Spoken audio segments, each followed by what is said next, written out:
ওয়ালাইকুম এসএসসি 25।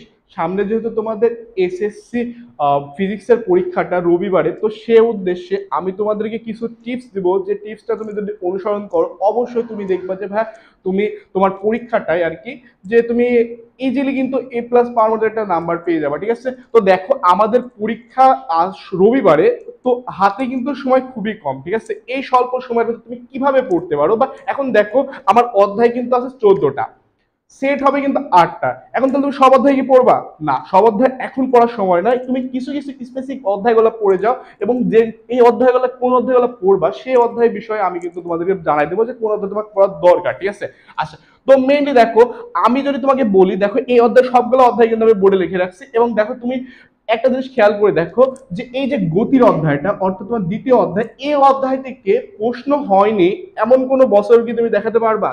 এই অধ্যায়টি কিন্তু প্রতিটা বছরই প্রশ্ন হয়, এবং এখানে যে প্রশ্নগুলো হয় এই প্রশ্নগুলো একেবারে ইজি টাইপেরই হয়। ঠিক আছে, যেমন মনে করো যে কি প্রশ্ন হতে পারে, এক এখানে মনে করো যে তোমার লেখচিত্রের মাধ্যমে তোমার দেখাতে পারে। এবং আরেকটা প্রশ্ন কি থাকে, যে মনে করো যে একটা শখ দিয়ে দিবে, যে বলবে যে এই শখকে তুমি দেখাও যে তোমার 19তম সেকেন্ডে আসলে কতটা দূরত্ব অতিক্রম করছে এই সময়, মানে 19তম কথাটা দিয়ে মনে করো যে প্রশ্ন করতে পারে। এবং আরেকটা প্রশ্ন করে যে 1 মিনিটে ওই গাড়িটা আসলে কতটা দূরত্ব অতিক্রম করে। এরকম অনেকগুলো প্রশ্ন কিন্তু এখানে হয়। এই অধ্যায়ের প্রশ্নগুলো একেবারে ইজি, তো তুমি এই অধ্যায়টাকে কিন্তু টার্গেট করে যেতে পারো। ঠিক আছে, আচ্ছা। এরপরে বলের অধ্যায়। আমি এবার আমার কাছে মনে হয় যে বলের অধ্যায় আর কাজ ক্ষমতা শক্তি এই দুইটা মিলাই হয়তো এবার প্রশ্ন করতে পারে। ঠিক আছে, তো আমি তোমাদেরকে বলবো যে ভাই দেখো, এই দুইটা অধ্যায় মিলাই যদি একটা সেট হয়, তাহলে তোমার এই দুইটার থেকে তুমি করো ভাইয়া, করো, সমস্যা নাই, বলের অধ্যায়টা একটু পড়ে যাও। বাট কাজ ক্ষমতা শক্তি এটা একটু হালকা পাতলা দেখো, কতটা ভালোভাবে দেখার কোনো প্রয়োজন নাই আমি মনে করি। ঠিক আছে, আচ্ছা।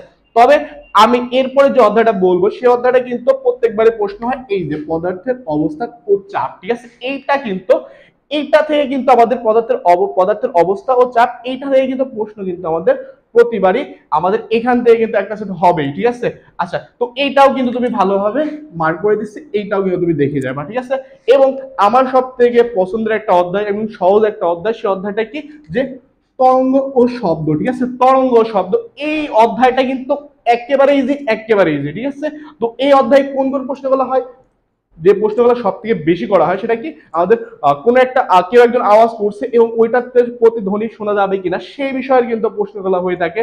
এবং আরেকটা প্রশ্ন থাকে, যে তোমার মনে করো যে একটা কোন একটা তাপমাত্রায় বাতাসের বেগটা কেমন হবে, বা এই সকল রিলেটেড কিন্তু প্রশ্নগুলো করে। কিন্তু এখানে একটা জিনিসের সকলে ঝামেলা করতে পারো, অনেকের কিন্তু ঝামেলা হবে, যে এরকম বিষয় দেখো, এরকম বলে যে তোমার ওই যে এককগুলো আছে না, যে ন্যানো আছে, ন্যানোমিটার আছে, মাইক্রোমিটার আছে, তো এই যে ন্যানোমিটার মাইক্রোমিটার এইভাবে কিভাবে ন্যানোমিটার কি মাইক্রো মানে মিটারে প্রকাশ করতে হবে, বা এই সকল ন্যানো বা তোমার মাইক্রো এই এককগুলার কিন্তু মানগুলো অনেকেই জানে না। ঠিক আছে, ওই ক্ষেত্রে কিন্তু ঝামেলায় পড়তে পারে, তো ওইগুলো একটু ভালো করে দেখো। ঠিক আছে, আচ্ছা। তারপরে কি আছে, আবার আরো মানে আলোর রিলেটেড কিন্তু দুইটা অধ্যায় আমাদের বইয়ে আছে, সেটা কি, আলোর প্রতিফলন এবং আলোর প্রতিসরণ। তো আলোর প্রতিফলনটা কিন্তু ইজি আছে, এবং এখান থেকে যে প্রশ্নগুলো করে সেগুলো কি, আমাদের মোটামুটি মনে করো যে আমাদের যে লেন্স থাকে, লেন্স তো না, দর্পণ, দর্পণ যে থাকে, দর্পণের সামনে আসলে দর্পণের ফোকাস, এবং ফোকাসে মনে করো যে লক্ষ্যবস্তু রাখবে, রেখে বলবে যে এই যে লক্ষ্যবস্তুটা আছে, এই লক্ষ্যবস্তুটার আসলে আমাদের কেমন প্রতিবিম্ব তৈরি হবে এই লক্ষ্যবস্তুর জন্য, এবং এর প্রকৃতিটা কেমন হবে, এই সকল রিলেটেড কিন্তু প্রশ্নগুলো করে থাকে। এবং এই অধ্যায়টা কিন্তু একেবারে ইজি আছে। ঠিক আছে, আচ্ছা, এইটাও কিন্তু একটু ভালো করে দেখো। ঠিক আছে, আচ্ছা। এরপরে প্রতিসরণটা একটু মোটামুটি দেখো, এবং প্রতিসরণের থেকে ম্যাথ রিলেটেড যদি প্রশ্ন আছে, আমাকে যদি কেউ বলে যে পরীক্ষায় দেখা গেল এই দুইটা থেকে কোনটাই অ্যান্সার করবো, অবশ্যই আমি কিন্তু আমি প্রেফার করবো, এবং আমি নিজে করবো কিন্তু আলোর প্রতিফলন থেকে। ঠিক আছে, আচ্ছা। এরপরে দেখো আমাদের বিদ্যুতের সাথে কিন্তু রিলেটেড দুইটা অধ্যায় আছে, এবং এই দুইটা অধ্যায়ের থেকে সব থেকে বেশি প্রশ্ন এবং প্রশ্ন প্রত্যেকবার পরে যে অধ্যায়টা, সেটা কি, আমার কি, জলবিদ্যুৎ। ঠিক আছে, এই জলবিদ্যুৎ থেকে কিন্তু মাস্ট আমাদের প্রশ্ন কিন্তু পড়ে থাকে। তো তুমি এই জলবিদ্যুৎটা দেখো, এবং এখানে যে প্রশ্নগুলো করে সেগুলো কেবল সার্কিট রিলেটেড। ঠিক আছে, সার্কিট বলতে কেমন, মনে করো যে আমাদের সার্কিটের যে রোধ গুলো আছে, এই রোধ গুলার কি বলে, যে ওই রোধের দুই প্রান্তে বিভব পার্থক্যটা আসলে কত, এই সকল ম্যাথ গুলো কিন্তু একটু দেখো। মানে বিভব পার্থক্য, মনে করো যে আহ এরকম একটা রোধ, মনে করো যে এরকম একটা রোধ, এই রোদের বলে দুই প্রান্তে বিভব পার্থক্যটা আসলে কত, বা এরকম কিন্তু রিলেটেড কিন্তু প্রশ্নগুলো করে থাকে, ঠিক আছে। তো ওইগুলো একটু দেখো, এবং তারপরে যদি বলি যে স্থির তড়িৎটা তোমরা দেখো, এবং এই স্থির তড়িতে কিন্তু যে প্রশ্নগুলো করে সেই প্রশ্নগুলো কিন্তু কেমন প্রশ্ন করে, সেটাকে আমাদের কুলম্বের সূত্র রিলেটেড, ঠিক আছে, এবং আমাদের তড়িৎ ক্ষেত্রে এই সকলগুলো আমার প্রশ্নগুলো মোটামুটি করে। তবে আমার কাছে যদি বলে যে আমি কোন প্রশ্নটা অ্যান্সার করব, যদি এইখান থেকে দুইটা থেকে অ্যান্সার মানে আমাদের পরীক্ষায় পড়ে, তাহলে আমি কিন্তু অবশ্যই তোমাকে বলবো যে ভাই তুমি স্থির বিদ্যুৎটা করো, ঠিক আছে। কারণ কি এখানে অনেকের ঝামেলা থাকে, দেখবা যে পরীক্ষার হলে আমি নিজের বিশেষ করে স্টুডেন্টদের দেখছি যে ওরা পরীক্ষার হলে যায় যে তুলারোধ বের করে, তুলারোধ বের করার পর ভাবে যে না তুলারোধ এটা বের করলাম, এটা কি সঠিক হয়েছে, এরকম কিন্তু কনফিউশন থাকে। তবে স্থির তৈরিতে কিন্তু এইসব কোনো মানে আমার কনফিউশনটা এই কনফিউশনটা কিন্তু থাকে না, ঠিক আছে। তো আমি বলবো যে তুমি যদি পরীক্ষা তোমার কমন পড়ে অবশ্যই স্থির বিদ্যুৎটাই করো, ঠিক আছে। তবে তুমি চলতরিৎটা দেখে যাও বাসায় ভালো করে, এবং স্থির বিদ্যুৎটাও দেখো, ঠিক আছে।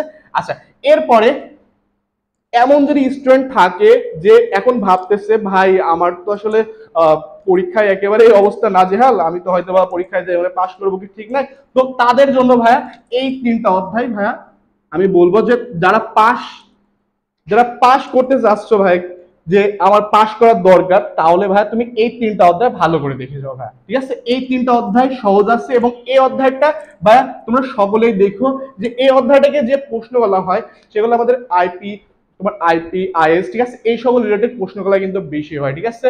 তারপরে তোমার এনএস এনপি, তো এবং আমাদের আরেকটা প্রশ্ন করে সেটা হলো ট্রান্সফরমার, মানে ট্রান্সফরমারের দুটি ভাগ আছে, এই ভাগগুলো আসলে বৈশিষ্ট্যগুলো দেখো, তাহলে কিন্তু তোমার মানে বিদ্যুতের চৌম্বকীরা এটা কিন্তু তুমি ইজিলি পারবা, ঠিক আছে। আচ্ছা, এরপরে আধুনিক পদার্থ বিজ্ঞান, মানে আধুনিক পদার্থ বিজ্ঞানের এটাও কিন্তু অনেকটাই গুরুত্বপূর্ণ, এবং আমি যারা আসলে এ প্লাস পাওয়ার জন্য পরীক্ষা দিতে যাচ্ছ ভাই, আমি তোমাকে বলবো ভাই এই অধ্যায় 2টা থেকে তুমি পরীক্ষার অ্যান্সার করো না, ঠিক আছে। কেন করো না, কারণ কি এই অধ্যায়টা লিখার অঙ্ক, মানে লিখার আছে, তো লিখা থাকলে তো অবশ্যই সেখানে স্যারের মন গড়া ইচ্ছা মতন মার্ক দিতে পারে, ঠিক আছে। মনে করো যে 1 কমাই দিতে পারে, 2 কমাই দিতে পারে, ঠিক আছে। তো সেও তো আমি বলবো যে হ্যাঁ না, তুমি এই অধ্যায় 2টা থেকে করার দরকার নাই, ঠিক আছে। আচ্ছা, তাহলে আমি তোমাকে শেষ মুহূর্তে কোনগুলো আমি তোমাকে পড়তে বলবো, আমি তোমাকে বলবো যে ভাই তুমি গতির অধ্যায়টা ভালো করে পড়ো, বলটা ভালো করে পড়ো, ঠিক আছে। তারপর কি পদার্থের অবস্থান ও চাপের এটা ভালো করে পড়ো, এবং এই যে এটা একটু ভালো করে পড়ো, ঠিক আছে। এবং এই 2টা অধ্যায় একটু ভালো করে পড়ো, ঠিক আছে। এবং সর্বশেষ এই অধ্যায়টা তুমি ভালো করে পড়লে কিন্তু তুমি আশা করতে পারো যে তুমি 8টা সেটের ভেতরে তুমি মিনিমাম তুমি 7টা সেট কিন্তু কমন পাবা, ঠিক আছে। মিনিমাম কিন্তু তুমি 7টা সেট কমন পাইতেছো, ঠিক আছে। মানে তুমি এই 7টা সেট কিন্তু কমন পাওয়ার মতন একটা সম্ভাবনা আছে, ঠিক আছে। আচ্ছা, আর যারা মনে করো যে পাস করার জন্য চিন্তা করতেছো যে পাস করবো কিভাবে, তারা কিন্তু তুমি এই যে এই 3টা অধ্যায় ভালো করে দেখে যায়, ঠিক আছে। এবং এই যে এই অধ্যায়টা গতির অধ্যায়টা যারা পাস করার চিন্তা করতেছো, ঠিক আছে, তারা গতির অধ্যায়টা এবং এই বাকি 3টা অধ্যায় ভালো করে দেখো, ঠিক আছে। এবং এই অধ্যায়ে তোমাদের আমি আমাদের পেজে এবং বা যারা পেজ থেকে দেখতেছো বা আমাদের চ্যানেল থেকে যারা দেখতেছো, আমি কিন্তু এই প্রত্যেকটা অধ্যায়ের প্রতি সব থেকে গুরুত্বপূর্ণ যে সৃজনশীল গুলা পরীক্ষায় পড়ার মতন সেই সৃজনশীল গুলা কিন্তু আমি নিয়মিত আপলোড দিয়ে থাকবো, তোমরা অবশ্যই দেখবে, আমাদের সাথে থাকবে, ঠিক আছে। আচ্ছা, খোদা হাফেজ।